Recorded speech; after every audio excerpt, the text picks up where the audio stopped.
Hello everyone. Welcome to my YNR 24 Spoilers channel. Audra and Diane argue about Kyle. This is your recap for Wednesday, September 24th, 2025's episode of The Young and the Restless. The Young and the Restless events. When Lauren sees a smoke screen on The Young and the Restless, she recognizes it from Michael. At the jazz lounge, Kyle and Audra kept up their fierce sparring. When Kyle informed her that Nate had abandoned her, the situation became even more repulsive.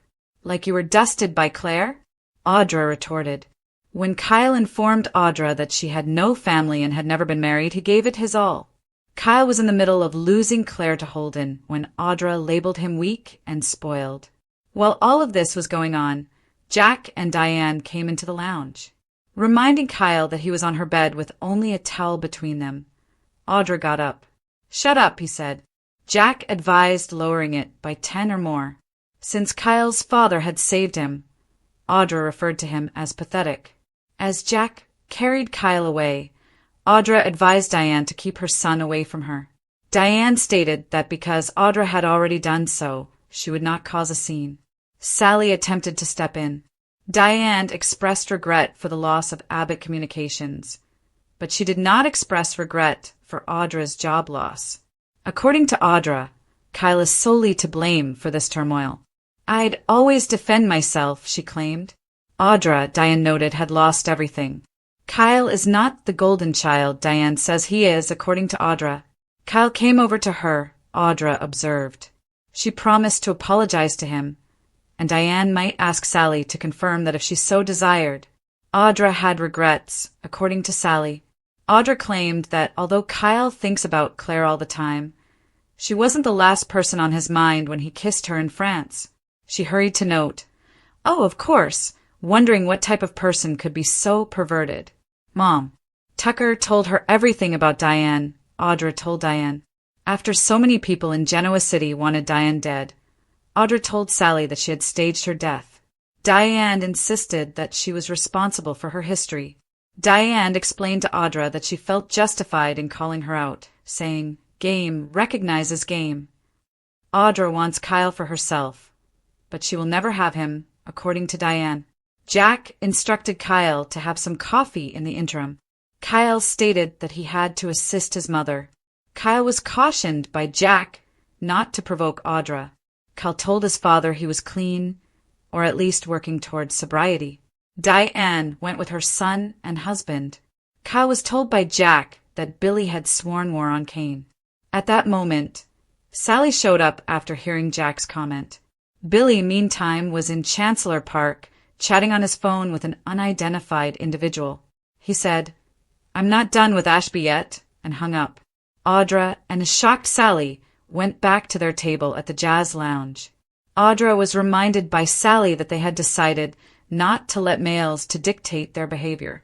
"It was beneath me to fight with Kyle," she said. It felt nice, according to Audra. Sally stated she could understand Audra pursuing Kyle, but why would she pursue Diane? Audra said that all of her statements to Diane were accurate. It seemed to her that Diane was attempting to compensate for the years she had been gone.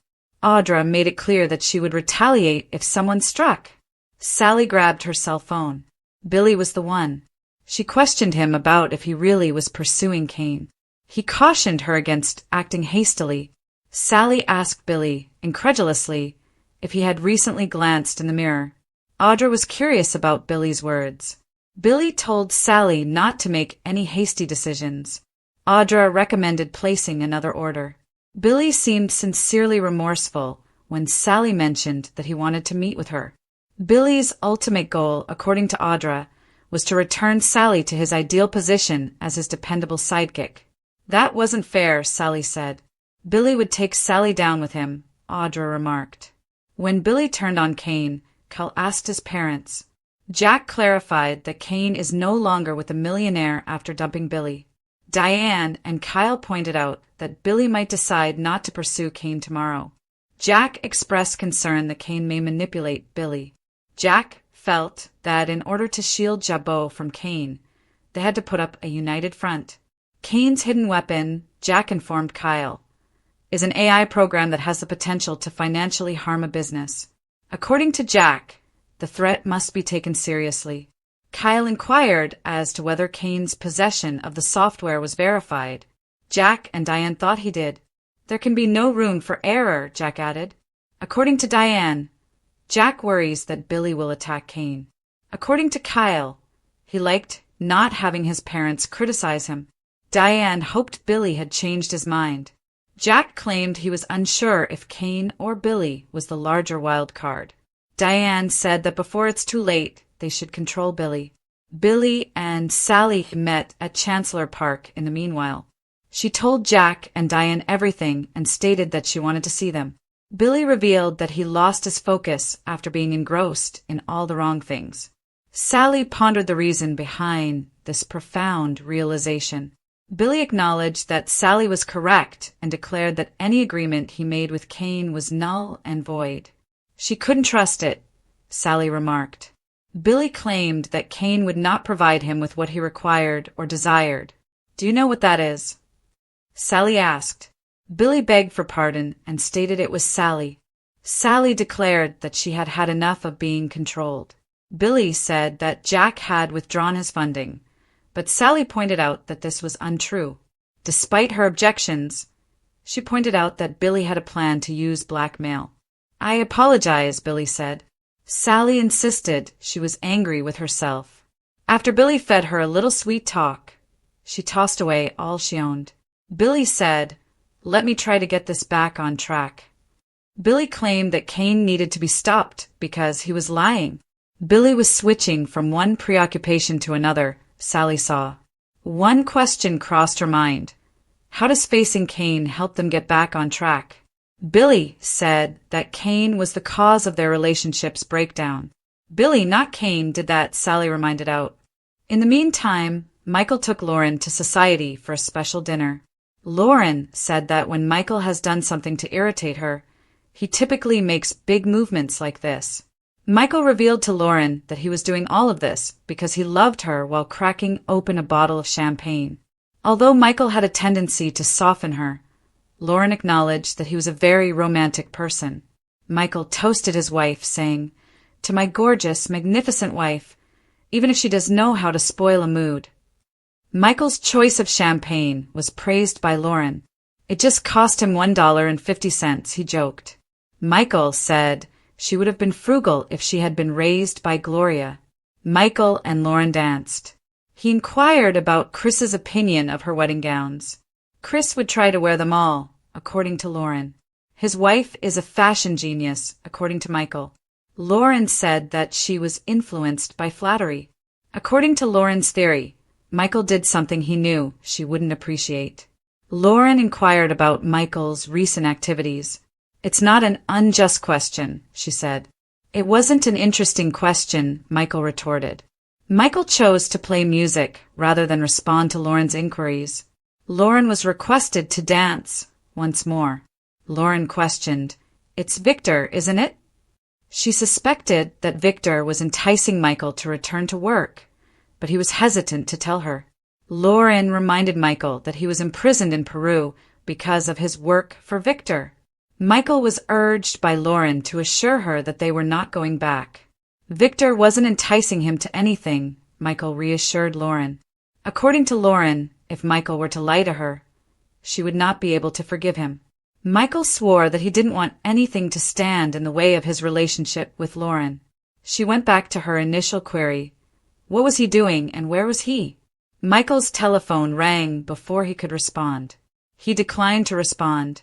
Michael showed his wife his phone and called her bluff. "It's fun." Lauren cried out as she heard her son's call. Lauren and Michael ended the call. Michael instructed them to show their love for Trey. According to Lauren, it seemed like ages had passed since they last spoke. She missed the times when he would call with a variety of inquiries. Michael was asked by Lauren if he had scheduled Fun's call. She gave Michael one final opportunity to tell her the truth. Michael told a shocked Lauren, "Kane Ashby is trying to destroy GC as we know it, and I might be the only person who can stop him." The dim lighting, the amber glow of liquor cups, and the sultry saxophone wafting faintly through the air did not contribute to the heat that pervaded the jazz lounge that night. When long-standing grudges, frail egos, and complicated romantic pasts all came together under one roof.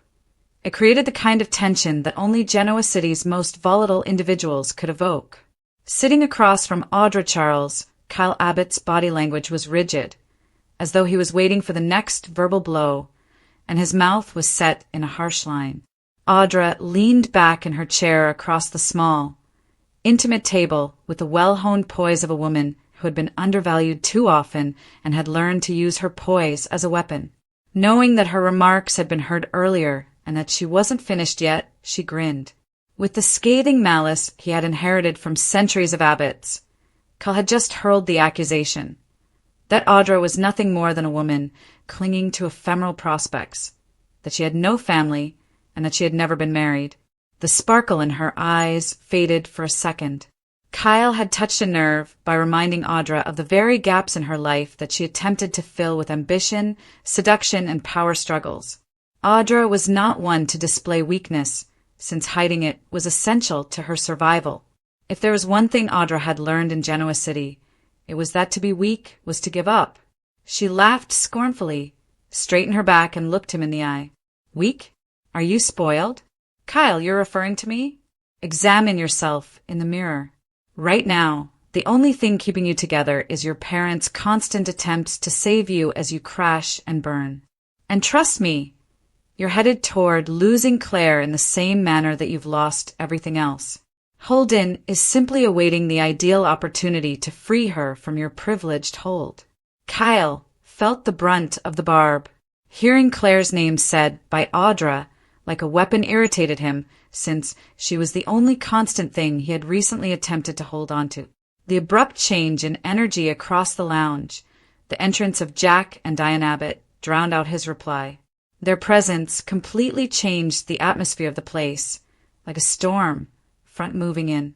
Diane's presence was more acute, her eyes sweeping the scene with a protective rage that was already seething beneath the surface, while Jack's tall stature exuded power even when his demeanor was reserved. Let's not forget, Kyle. You were on my bed with nothing but a towel between us, Audra said, standing with her wine glass catching the light. Her words left everyone in the room speechless. Don't act like a saint right now. Kyle was so offended by the remarks that he retaliated angrily, saying, "Shut up," loud enough to attract attention. Jack held up his hand, growing impatient. That's sufficient. Reduce it by a factor of 10. This isn't appropriate here. However, Audra, who was always the strategist, aimed her poison at the newcomers. Obviously, Daddy comes to the rescue. Diane, isn't it pitiful that your kid always hides behind you too when his tender sensibilities are offended? With her heels clicking like punctuation on the gleaming floor, Diane took a step forward. There was no mistaking the steel beneath her cold voice. You're standing here with your claws out because you lost a power game that you believed you could control, which is pitiful. Audra, you're unemployed. Abbott Communications is no longer in business. That's the truth. You brought about your own demise. Audra snorted, the slightest hint of anger visible on her face. No, Diane. Kyle is solely to blame for this. I defended myself when he baited me. That shouldn't be interpreted as weakness. Sally Spectra tried to step in as the tension increased, her voice piercing the conflict like a strand of common sense. She started, "Perhaps now isn't the time," but neither woman wanted to be tempered. Diane's piercing eyes briefly shifted to Sally in a tacit recognition of her effort, but she never took her eyes from Audra. "Everything is gone," Diane insisted. "Your work, your power, your authority. And now you believe that pursuing my son will help you regain some dignity? Audra, you will never have him. Never, ever now." Audra's sly smile reappeared, knowing and threatening. "Is that correct? Diane, you appear to be an expert on your son, but Kyle isn't the perfect boy you portray him as. He approached me. When Claire wasn't even on his mind, he kissed me in France of all places. Does that seem like a man who is utterly committed? Or does he seem more like you than he will ever acknowledge? Her next statement, "Oh, I almost forgot," further twisted the knife like innuendo. Here, Mommy dearest once staged her own death. Tucker told me, "Diane, you couldn't even confront the fact that Genoa City wanted you dead. You discussed my past? To at least avoid my faults, I never feigned to crawl into a grave." There was silence in the lounge for a moment. Diane's jaw tightened, but rather than snapping, she moved toward Audra and spoke in a low tone reserved for her adversary. "The game knows the game. I take responsibility for my past, Audra, and that's what separates us. It taught me something. However, you're still fighting for scraps, believing that you've won if you can keep Kyle around for even a second. You haven't, and you won't." The evening's focal point was the confrontation between Diane and Audra, the sort of altercation that Genoa City residents would discuss in whispers for weeks. Sensing that this verbal altercation might turn into something more serious, Jack grabbed Kyle's arm and pushed him in the direction of the exit. However, Kyle resisted, his gaze flitting between Audra and his mother, caught between embarrassment and rage. "Kyle, let her go," Jack ordered firmly. "This is not your fight." Kyle's tone was unpolished. "It's my fight. She will not disparage me in this way." "You're not doing yourself any favor, son," Jack said. "Leave. Drink some coffee.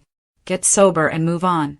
Despite his initial resistance, Kyle gave in to his father's pressure. His chest rose and fell in controlled rage as he allowed himself to be carried away. The fight at the lounge, however, was far from ended. Diane waited, eyeing Audra intently, as if she were daring her to disrespect her again. Never one to back down, Audra refused to back down.